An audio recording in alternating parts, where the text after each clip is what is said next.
طالبانو امام جلال الدین سیوطی رحمه الله و انما لامرئ ما نوى استدلال کړی چې حیله جوړول په اسلام کې ناروا ده، یعنی هر حیله په اسلام کې روا نه ده، د حیلهګر نیت ته به کتل کیږي. و انما لامرئ د سړي دپاره ما هغه ده چې د نیت کړی، یعنی که چیرته یو چا حیله جوړوله د ده چې په حیله کې کم نیت وو نو د ده نیت ته به کتل کیږي. زه یو مسئله ذکر کوم، طالبانو تاسې ورته متوجه اوسئ. مونږ ورته نکاح د محلل وایو. نکاح د محلل دې ته ویل کیږي یو سړی ده په 3 طلاقونو یې خپله ښځه طلاقه کړله، چې طلاقه یې کړله دا په مغلظه وګرځېدله، نوره د ده په نکاح کې نه ده پاتې. نو اوس داسې کوي یو سړي ته وایي وایي زه مې دا خپله ښځه اصل ملا ته ورسي. پرون هم طالبانو ما دا یو پوښتنه جواب کړه، یو چا پوښتنه کړې وله سپین ږیری مولا و او ویلې چې زه د تاسې د نیکه شاګرد یم او داسې مسله پیښه ده او سخته هغه ده او تا ته مو هغه وکړله، نو چې ته دا مسئله راته حل کړې د بل ولایت نه و، یو لرې ولایت نه. 3 طلاقونو ښځه طلاقه کړله، اوس غواړي چې اول میړه ته بیرته حلاله سي، څه به کوي؟ نو دوی داسې کوي د عالم ته چې راسي او د عالم فتوا ورکوي، داسې فتوا ورکي وایي ته داسې چل وکړه، دغه ښځه چې تا په 3 طلاقونو طلاقه کړې دا یو بل سړي ته په نکاح ورکه، خو موقته نکاح، او دې دپاره دی په نکاح کې چې جماع ورسره وکړي، بیا طلاق کې بیرته په 3 طلاقونو بیا عدت تیر سي، بیا اول میړه ته څوک کي بیرته روا کیږي چې په نکاح باندې کي. نو دلته تاسې اوس دې مسلې ته فکر وکئ. دا میړه چې ښځه طلاقه کړې دی چې راغی څه وایي؟ وایي ما خپله ښځه په 3 طلاقونو طلاقه کړې، زه مې دا خپله ښځه اوس تا ته در کوم. نو ته څه کوې؟ 3 طلاقه چې د تا ښځه طلاقه سوه بیا د تا ښځه ده؟ ولې وایي چې زه تا ته در کوم، د ما ښځه تا ته در کوم؟ خو ځلنډې دا نکاح وسوله، د سړي دا ښځه طلاقه کړله، د سړي اوس دا ښځه وکړه. اوس طالبانو د ده نیت په نکاح کولو د دې ښځې کې څه شی ده؟ تحلیل، ځای مقصد د ده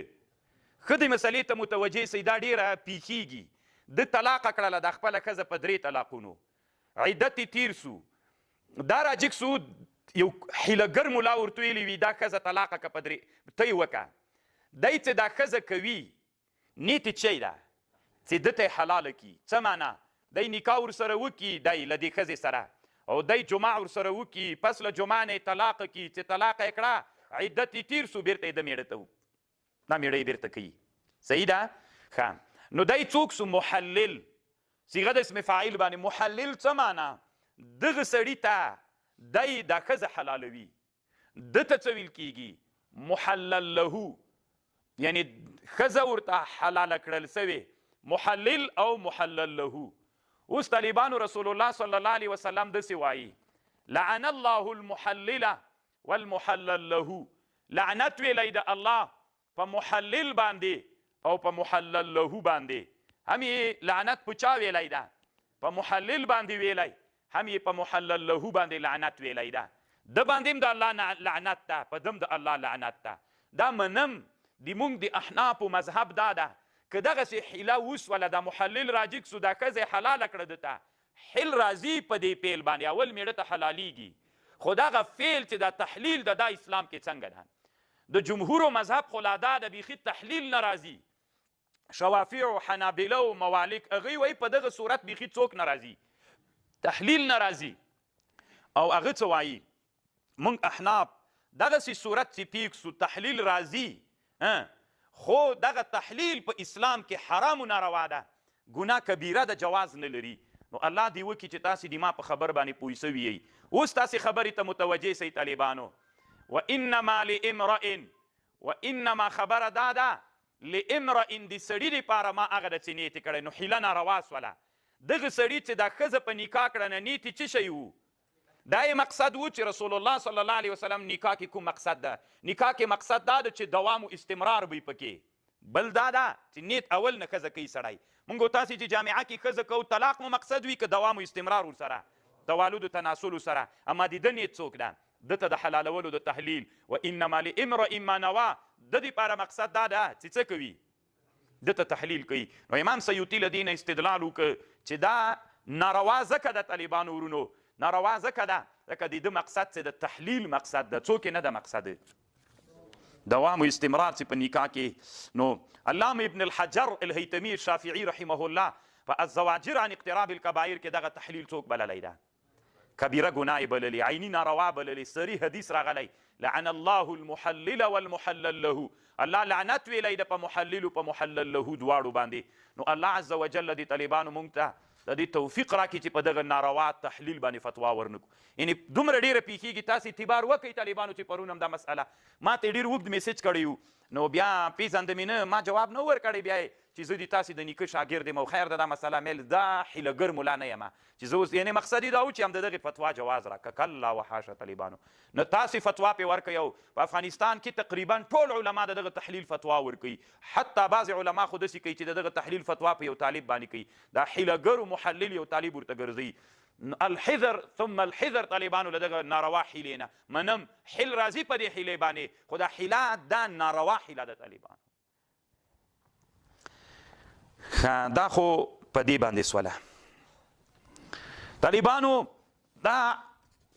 علامه خلیل احمد السهارنپوري کتاب د بذل المجهود علامه خلیل احمد السهارنپوري رحمه الله طالبانو همدغه حدیث په ابو داود کې راغلی ده باب التحلیل ښکاري درته کنه باب التحلیل ان النبي صلى الله عليه وسلم قال لعن الله المحلل والمحلل له الله لعنت ویلی ده هم یې په محلل باندې ویلی هم په محلل له باندې ویلی. نو طالبانو قال الشوکاني والاحاديث المذكوره تدل على التحريم التحليل لان اللعن انما يكون على ذنب كبيره که کبیره ګناه دې ته ویل کېږي چې په هغې باندې د شارع له طرف نه څوک راغلی وي لعن راغلی وي. اوس طالبانو قال العلي القاري في شرحه على المشكات واعلم انه استدل بهذا الحديث في الفروع على كراهه اشتراط التحليل بالقول که په خوله دې ورته ویلي چې په دې شرط باندې چې به بیرته طلاقوي په دې شرط به نکاح کوي چې تحلیل وکړي بیرته به طلاقوي. فقالوا اذا تزوجها بشرط التحليل بان يقول تزوجتك على ان احللك له او تقول هي مكروهه كراهه تحريميه دا په مکروه تحریمي باندې مکروه ده. و طالبانو یوه ډېره ښه خبره علامه ابن الهمام کړې ده وقال ابن الهمام لیکلي وعلى المختار للفتوى لو تزوجت المطلقة ثلاثا نفسها بغير كف ودخل بها لا تحل للأول. ګوري طالبانو یوه خبر دلته بله ډېره پیښیږي په دې جامعې د افغانستان کې دا ښځه چې په 3 طلاقونو طلاقه سوله اکثره داسې کیږي چې د دې ښځې پلار نه خبریږي ورونه نه خبریږي هېڅوک هم نه خبریږي ځکه افغاني جامعه کې دا څوک بلي عار و عیبې بلي نو چې عار و عیبې وبله نو اوس د دې ښځې ولي څوک ده میړه یې ولي د طالبانو او که پلار ورونه یې ولیان دي میړه به یې ولي زه وایم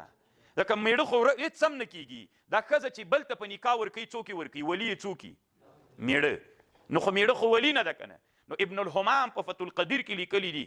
داسې لیکلی دي وایي که ښځې ځان چاته په نکاح ورکړه هغه سړی د دې ښځې کف ونه و وایي فتوا په دې باندې ده د احنافو د مذهب چې دغه نکاح بیخي منعقده سوې نه ده ځکه کف ونه ده او بل دا وي طالبانو اکثره دغه صورت چې پیښیږي داسې یو ګمنامه سړی ورته را پیدا کوي چې دا ښځه په نکاح ورکړي چې د ښځې بیخي څوک وي نه کف یې نه وي نو چې کف یې نه سو دا ښځه په نکاح باندې ورکړله نو چې ښځه په نکاح باندې ورکړله څوک راغی تحلیل راغی که نه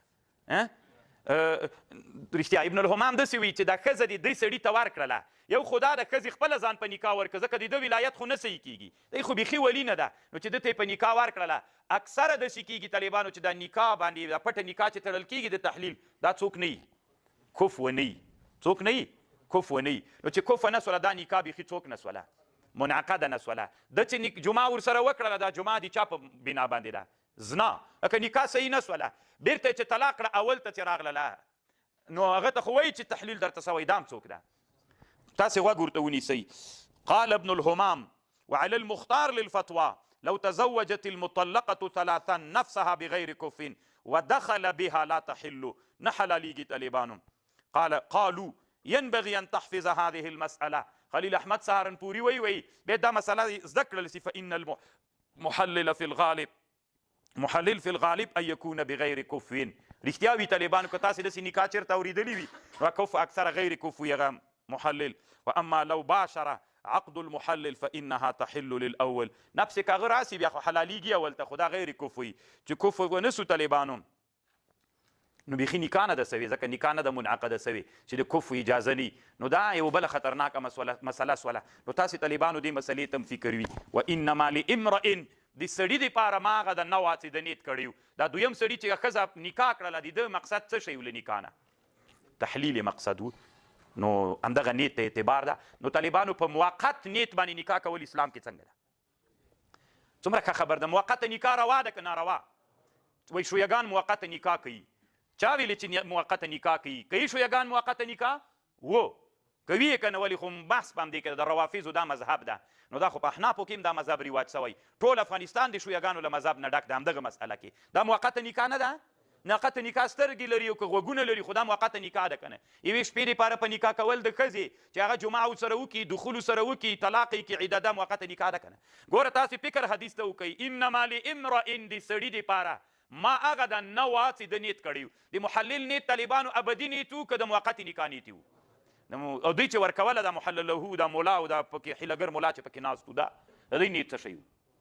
د موقتې نکاح نیت و چې د موقتې نکاح نیت پکې سو یو خدا د الله لعنت ویلی بالموقته نکاح اسلام کې ناروا او ناجایزه ده هغه بله ناروا سوله نو الله عز وجل دې په موږ باندې رحم وکړي